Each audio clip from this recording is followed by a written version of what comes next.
अनुच्छेद 32। पहला तो क्वेश्चन ही आ गया। सलाहकार कौन थे इनके? Main doctor Bhimrao Ambedkar. इन्होंने अनुच्छेद 32 को भारतीय संविधान का हृदय कहा है। क्या हृदय? दूसरा क्वेश्चन, इन्होंने 32 को भारतीय संविधान की आत्मा भी कहा है।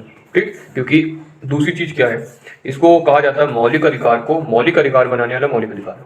यानी अगर ये छीन लिया जाए तो जितने तुमने मौलिक अधिकार 14 से लेके 30 तक पढ़े हैं सब बेकार है। क्यों बेकार है?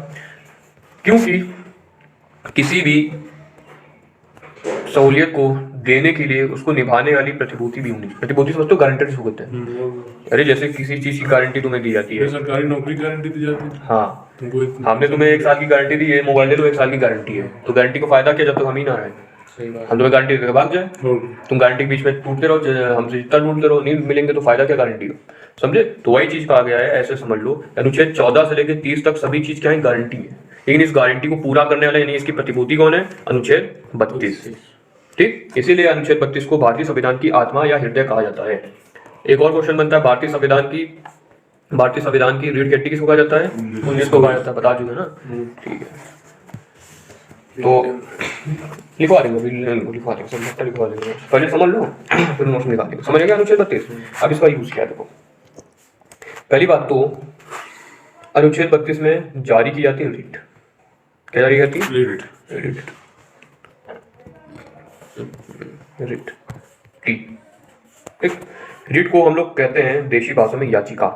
कहते हैं याचिका खारिज हो गई, याचिका दर्ज की गई, ये होती याचिका, खत्म कर दी गई। ठीक, ये होती याचिकाएं। कितने प्रकार की याचिकाएं होती हैं? 5 प्रकार की। सुप्रीम कोर्ट जब कोई भी नागरिक या भारतीय सरकार किसी भी भारतीय नागरिक या कोई अधिकार उसको विदेशी को भी दी है, उनके अगर मौलिक अधिकार का उल्लंघन होता है तो सुप्रीम कोर्ट अनुच्छेद 32 का प्रयोग करते हुए कितने प्रकार की रीट दे सकती है? 5 प्रकार की। ठीक, पहली रीट देखो, 5 प्रकार की रीट क्यों है? देखो, अलग अलग कांड जितने भी किए जाएंगे उनके हिसाब से अलग अलग रीट दी जाती है ना। एक जो भी एक सजा होती है उसके लिए सजा थोड़ी दी जाएगी। एक कोई कांड होगा उसके लिए सजा थोड़ी होगी, जितने कांड उतनी सजा। तो सुप्रीम कोर्ट ने, भारतीय संविधान निर्माताओं ने इसको सिर्फ 5 भागों में निपटाने की कोशिश की है, क्योंकि आम जनता इतनी पढ़ी लिखी नहीं हो सकती उसके हिसाब से। क्योंकि भाई मान लो कोई किसी ने 2 कांड किए और दोनों सजा 6 साल है, तो उसको 6 साल होगी या 12 साल होगी? 12 साल होगी। मतलब दोनों ऐड होंगे। हाँ, दोनों ऐड होंगे। पहले हिंदी काटो फिर बाद में। बिल्कुल, जैसे यूएसए में देखा होगा सजा सुनाई जाती है 165 साल, 265 साल। अब इतना आदमी जिंदा थोड़ी रहता है। लेकिन भाई अलग अलग केस होंगे जब ही ना। हाँ, 3-4 मर्डर एक साथ करें तो एक ही केस चलता है एक ही, लेकिन सजा वही फांसी तो एक ही बार होगी भाई। फांसी जैसी सजा है। हाँ, ये तो थोड़ा एक ही बार होगी। अब फांसी में ये भी कहा, अभी आगे पढ़ाएंगे, राष्ट्रपति की जो शक्तियां होती है परिहार टाइप की ना, तो उसमें होता है कि नेचर सेम रहता है लेकिन टाइम कम कर दिया जाता है। लेकिन फांसी में वो नहीं आता है। अब जाहिर सा फांसी में 10 मिनट लटकाओ चाहे घंटा पर लटकाओ तो मर ही जाएगा, है ना। उसके लिए तो सिर्फ 5 मिनट बहुत काफी है। तो ये सब सोचने वाली बात है। कितनी देर में आदमी की जान निकल जाती है? तब अपने ऊपर है यार, जो जितना चले जल्दी। ये कोई था मतलब जो मरा नहीं था, एक बार कोई सुना है अभी तो वो हुआ था वो क्या कहते हैं, नाम था लंबा लंबा था। अरे जो मॉन्क होते हैं, मॉन्क बुद्धिस्ट जो होते हैं, उन लोगों को सिखाया जाता है। उन लोग गर्दन तुम दाबे रहो, घंटे पर दाबे रहो, नहीं मरेंगे। उन लोग गर्दन पे डंडे मार के एकदम प्रैक्टिस कर चुके होते हैं। तुम ऐसा टिटुआ दबाए रहो, हंसेंगे तुम्हारे। वो जो झटके से जाती है मतलब दम घुटने से आदमी मरता है कि झटके से मरता है? झटके से अंदर झटके तो वो। अच्छा, कोई आदमी झटके तो ब्लॉकेज होता है। देखो जैसे ब्लॉकेज हुआ है, ब्लड सर्कुलेशन है वो कहो तुम्हारे ब्रेन पे घुस जाए, ब्रेन हमें हो सकता है, या तो ये टूट जाए। अलग अलग चीजें, मतलब सांस रोके। कोई आदमी इतना शक्तिशाली नहीं होता मतलब सांस रोके रहे अपने आप को मार ले। नहीं, बॉडी हम लोग की ऐसी सिचुएशन पहले नहीं करेगी। वही नहीं, मान लीजिए अपने आप से सोच के मतलब ऐसे करे, नहीं हो सकता है। बॉडी मतलब जैसे तुम सांस रोके वो बॉडी अपने आप खांसी आ जाएगी। बॉडी में खांसी लाएगी तो खांस लोगे फिर सांस लेना पड़ेगा। हाँ, वही पूछ रहे। सबसे पहला था होबियस कर्पस। ठीक, इसको हिंदी में हम लोग कहते हैं बंदी प्रत्यक्षीकरण। ये तुम स्टूडेंट के लिए बहुत इंपॉर्टेंट है, बंदी प्रत्यक्षीकरण।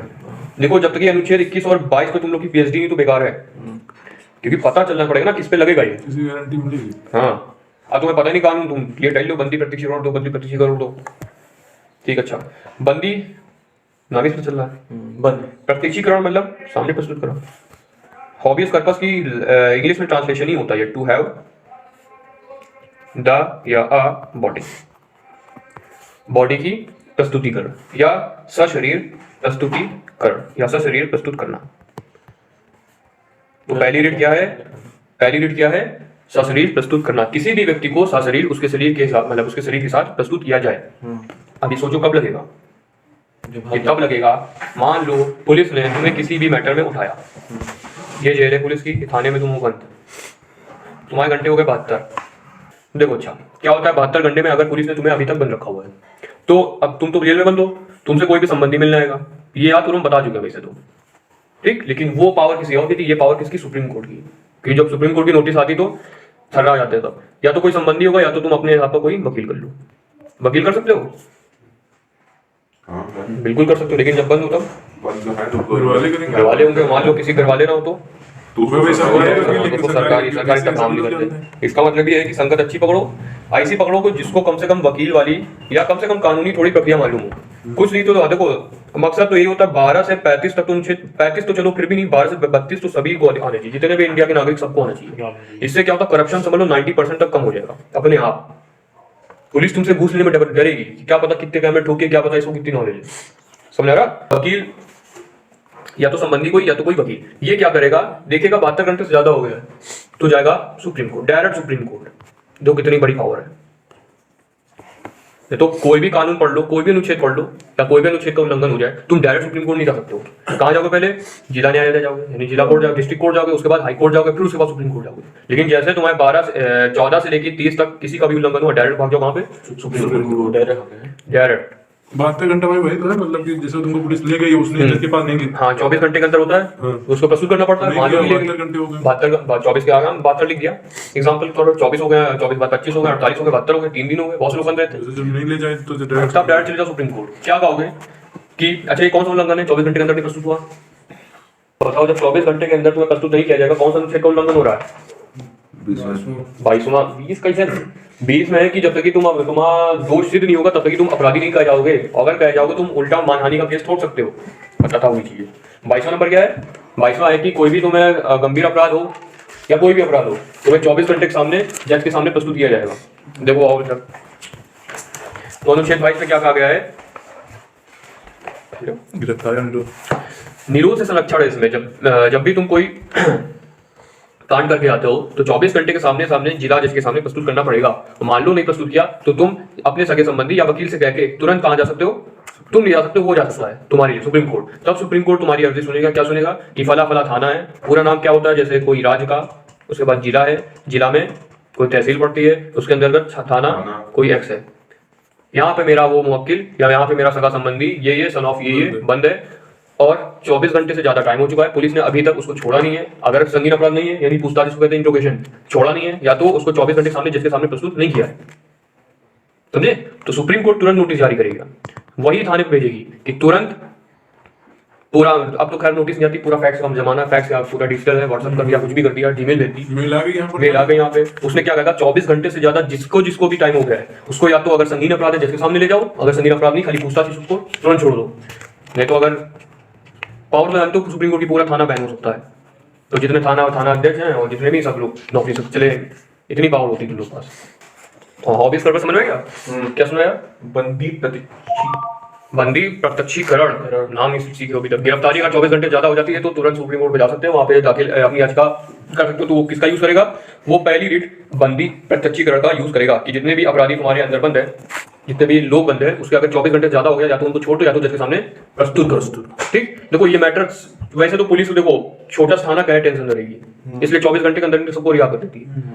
एक बंदे फंस जाते हैं वही प्यार चक्कर वाले होते हैं, इनकी तो तुम देख सकते हो जाके,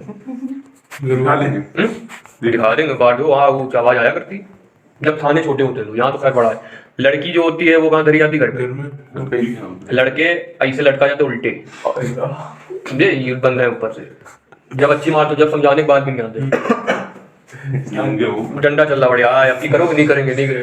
और लड़की क्या देखो एक बार तो ये हुआ था, लड़का धरा गया सर 1 महीने तक, जेल में खाली सीमा अब आ रहा था माँ बाप जानते हो कुछ हो जाता है हटाओ परेशान हुए बार-बार। जेल में बंद रहो उससे बंद हो जाता है, ठीक है। टेंशन ही दूर कम से कम हो तो हाँ अच्छे से लड़की घर में दरी आ रही थी लड़की का 1 महीने के अंदर शादी आ रही सब तैयार फिक्स पूरी शादी हो गई लड़का निकला बाहर पूछा गया क्या भैया अब करो कि नहीं हम शादी तो फिक्स करेंगे गए तो भैया ये मियाँ बीबी सब टहल लगे ले हम फालतू 1 महीने थोड़े गए वो तो शादी भी कर ली है ये होते हैं भैया ऐसी दुनिया अब इसकी वो होती तो नहीं हम शादी ये भी कहती शादी हम फिक्स करेंगे सही बात अरे थोड़े यार है बात चलो तो कर लेंगे। ठीक तो हॉबीज पर्पस यूज हो सकता है बस ये पूछा जाता है इसको व्यक्तिगत स्वतंत्रता भी कहते हैं कि किसी भी आदमी के अब एक लाइन में सुन लो जब कोई व्यक्ति 24 घंटे से ज्यादा जेल में बंद होता है तो उसके खिलाफ अगर पुलिस कोई भी कार्रवाई नहीं करती है या उसके खिलाफ बता रहे हैं उसके समक्ष क्या करती है या तो उसको रिहा नहीं करती या तो जज के सामने प्रस्तुत नहीं करती है तो उसका कोई भी सगा संबंधी या वकील तुरंत जज के सामने सुप्रीम कोर्ट में जा सकता है और हॉबीज पर्पस का यूज करते हुए उससे अपने व्यक्ति को या अपने वकील को छुड़ा सकता है ठीक इसी को कहा जाता है व्यक्तिगत स्वतंत्रता कि बंदी प्रकटीकरण किससे रिलेटेड किससे संबंधित है व्यक्तिगत स्वतंत्रता कि हमें व्यक्तिगत स्वतंत्रता है क्योंकि हमें भी प्राण और अनुच्छेद 21 के अंतर्गत शांति से जीने का अधिकार है ठीक